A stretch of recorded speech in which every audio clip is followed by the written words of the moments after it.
Our next story is not for the faint-hearted. It may also be disturbing for those of you who are scared of flying. So we advise viewer discretion. A passenger has died and 30 others have been injured after a Singapore Airlines flight that they were traveling in from London to Singapore was hit by severe turbulence. The plane was a Boeing 777. The plane took off from London's Heathrow Airport with 211 passengers and 18 crew. There were just about 3 hours left in the 13-hour-long flight when the horror story started. The plane was in the Thai airspace over the Andaman Sea. Passengers say the aircraft started to shake. Suddenly, there was a dramatic drop. Passengers said those who were not wearing seatbelts were thrown off their seats. Many hit their heads against the overhead cabins. Many hit the overhead lights. Some passengers dropped to the ground. Flight tracking websites revealing that the plane dropped 6,000 feet in less than 5 minutes. From the flight deck, a distress call was made to the nearest airport, Bangkok's airport. The captain told the authorities that he had passengers on board who were injured due to turbulence. In Bangkok, airport authorities started preparing for the incoming flight. Emergency vehicles raced onto the tarmac. Ambulances were deployed. Makeshift medical tents were set up. Around 3:50 p.m. local time, the Singapore Airlines flight made an emergency landing in Bangkok. Soon, emergency and medical staff entered the aircraft. Injured passengers were carried out on stretchers.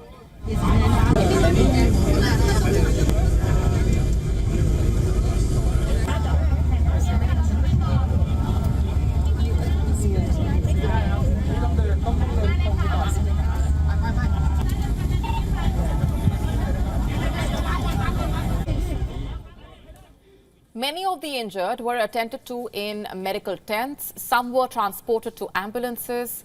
Images and videos taken by passengers inside the aircraft show damaged cabin ceiling, a passenger with blood on his face, air masks dangling from the cabin ceiling, dent on the overhead compartment, blood stains on the plane seat armrest. The Thai authorities say at least 7 passengers are critically injured. 23 passengers are moderately injured and hospitalized. So is one crew member. The deceased was a 73-year-old British man. The general manager of the airport has said that the preliminary investigations indicating that the deceased suffered from a heart condition. Singapore Airlines has issued a statement. Let me read it out for you. Singapore Airlines flight SQ321 operating from London Heathrow to Singapore on 20th May encountered severe turbulence en route. The aircraft diverted to Bangkok and landed at 3:45 local time on the 21st of May.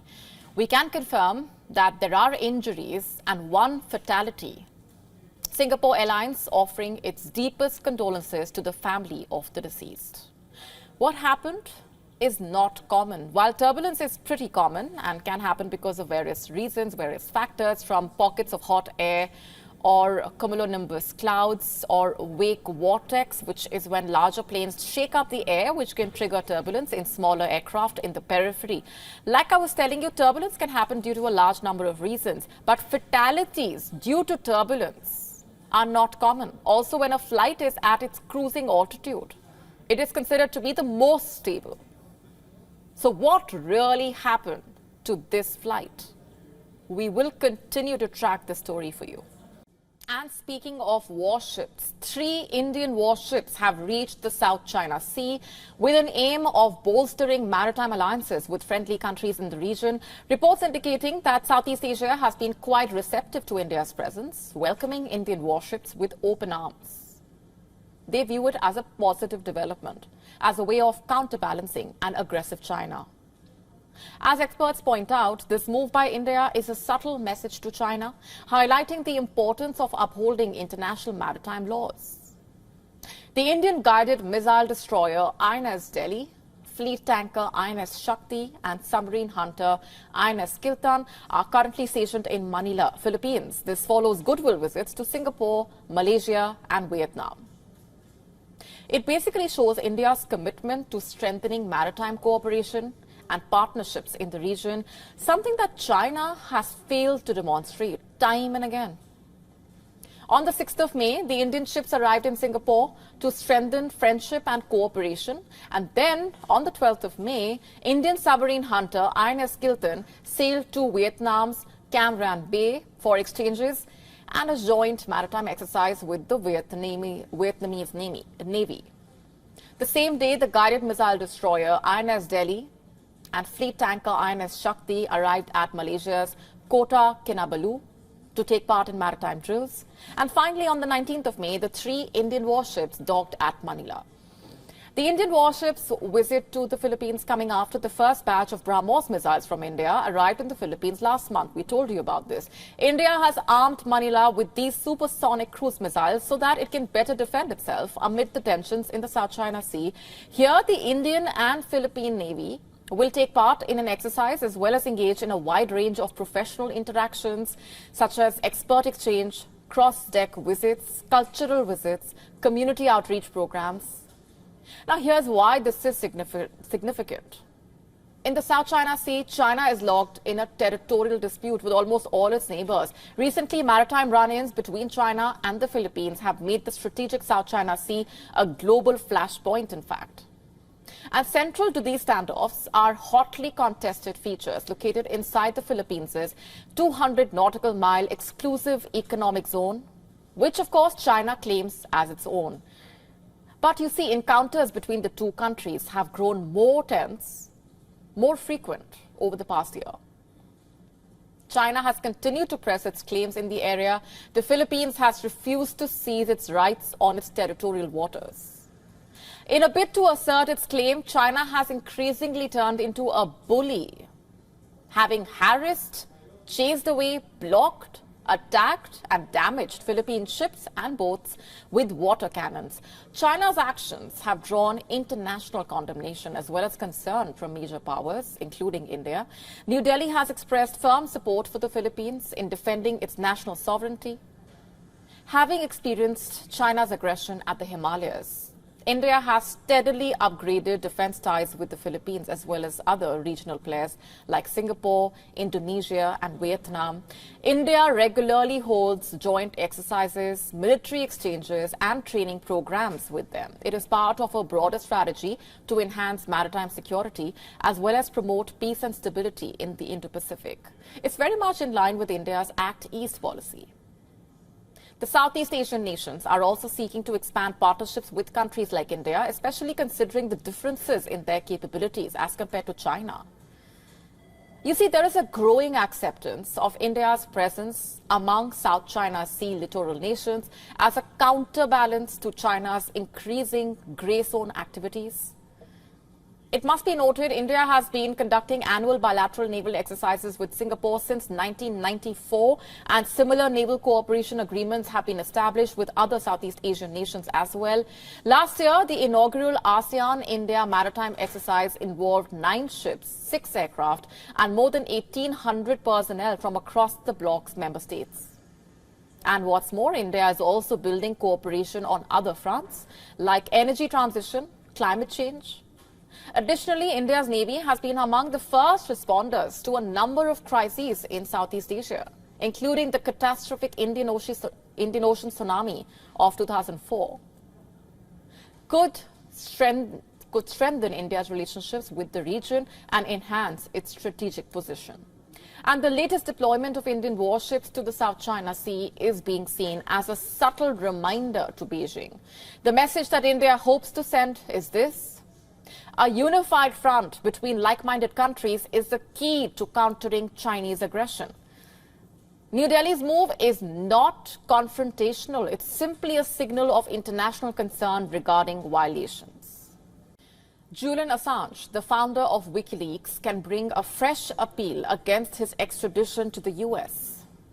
A London court has granted him the permission. It's both a small defeat for the US and renewed cause for hope for Assange. It was enough for Assange supporters to erupt into cheers outside the High Court. The latest hearing came after the US was asked to provide some assurances. What exactly? That Assange would not be subject to the death penalty if extradited. He would also be entitled to use the right to free speech as part of his defense as a US citizen. Even though he is not one, the man is an Australian journalist. He has been hoping to rely on the press protections provided by the US Constitution for publishing classified American information. The US, by the way, has accepted that there would be no attempt to execute Assange, but it failed to guarantee freedom of speech.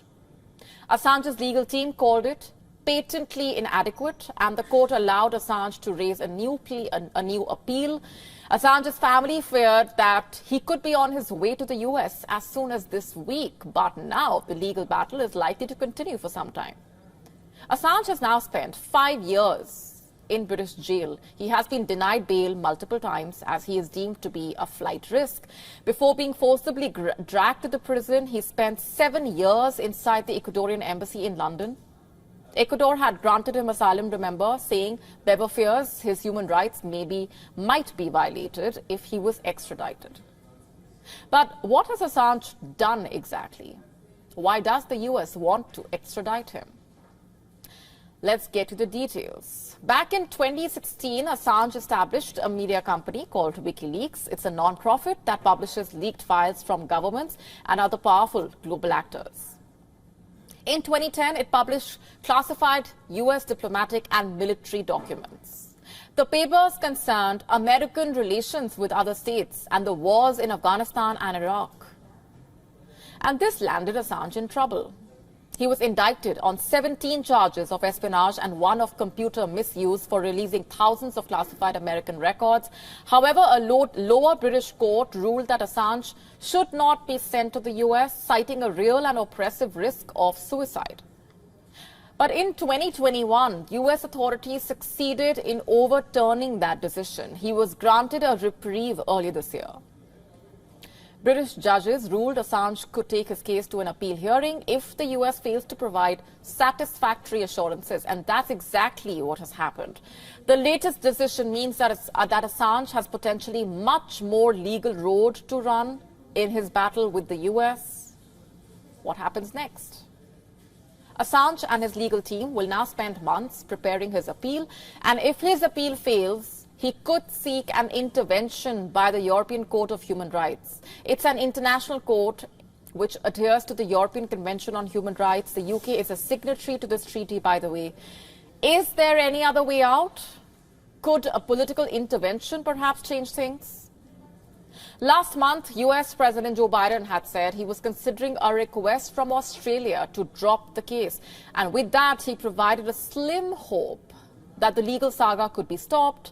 Australia has long pressed for the US to drop its prosecution against Assange. In February, in fact, the Australian Parliament called on the American and the British governments to allow Assange to return to his homeland. But as a potential Trump victory looms, things might get difficult for Assange going forward.